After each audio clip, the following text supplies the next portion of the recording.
ಕಬ್ಬಿಗಾಗಿ ಹೋರಾಟ ಮಾಡಿದವರು ಸಹಿತ ಅವ್ರು ಕೇಳಿದ್ದೆ 3,500, ನೀವು ಕೊಟ್ಟಿದ್ದೇನೆ 3,300. ಯಾಕೆ ಇನ್ನು 700 ರೂಪಾಯಿ ಕೊಟ್ಟಿದ್ರೆ ನೀವು ಒಬ್ಬನ ಗಂಟು ಕಷ್ಟ ಹಾಕಿದ್ರೆ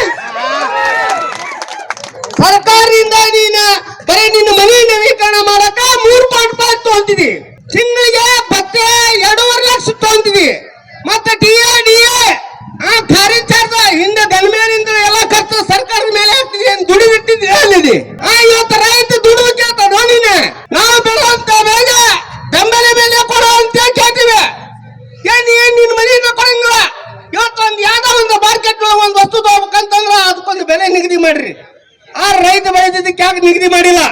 ಅವ್ರು ಇವತ್ತ ರಾಜ್ಯ ಸರ್ಕಾರ ಇನ್ನು ಕೇಂದ್ರದಿಂದ ನಮಗ ಇದು ಬಂದಿಲ್ಲ, ಆದೇಶ ಬಂದಿಲ್ಲ ಅಂತ ಹೇಳ್ತಾರ ರೀ. ಅವ್ರ ಆದೇಶ ಯಾಕೆ ತರ್ಬೇಕ್ರಿ? ನಿಮ್ಗೆ ರಾಜ್ಯದ ಪವರ್ ಐತಿಲ್ಲ, ಪವರ್ ಇಲ್ಲ. ಬೈ ಹಾಕೊಂಡು ಮನಿಗ್ ಬರ್ರಿ. ರೈತರು ಮಾಡ್ತೀವಿ ಆಡಾಯ್ತ, ರೈತರು ಮಾಡ್ತೀವಿ ಆಡಾಯ್ತ. ನೀವಂತ ನಾಲ್ಕು ಮುಖ್ಯಮಂತ್ರಿಗಳು ಬೇಕಾಗಿಲ್ಲ ನಮಗ.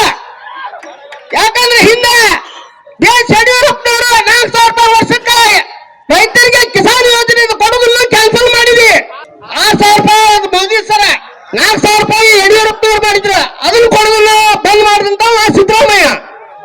ಹೊಳೆ ಬಸವರಾಜ ಬೊಮ್ಮಾಯಿ ಸರ್ ವಿದ್ಯಾನಿಧಿ ಅಂತ ಮಾಡಿದ್ರು ರೈತರ ಮಕ್ಕಳಿಗೆ 10,000 ರೂಪಾಯಿ ವರ್ಷಕ್ಕೆ ಅಂತೇಳಿ.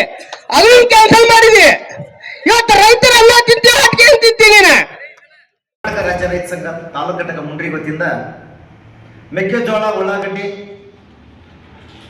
ಬೆಂಬಲ ಬೆಲೆ ಯೋಜನೆಯಲ್ಲಿ ಖರೀದಿ ಕೇಂದ್ರ ಪ್ರಾರಂಭ ಮಾಡಲು ಮತ್ತು ಕರ್ನಾಟಕದಲ್ಲಿ ಘೋಷಣೆ ಮಾಡಿದ ಬೆಳಗಾವಿ ಜಿಲ್ಲೆಯಲ್ಲಿ ಕಬ್ಬಿಣದ 3,300 ರೂಪಾಯಿ ಪ್ರತಿ ಟನ್ ಕಬ್ಬಿಗೆ, ಅದರಂತೆ ನಮ್ಮ ವಿಜಯನಗರ ಸಕ್ಕರೆ ಕಾರ್ಖಾನೆ ಮುಂಡ್ರಿಗೆ ಅವರು ಕೂಡ 3,300 ರೂಪಾಯಿ ಕೊಡಬೇಕು.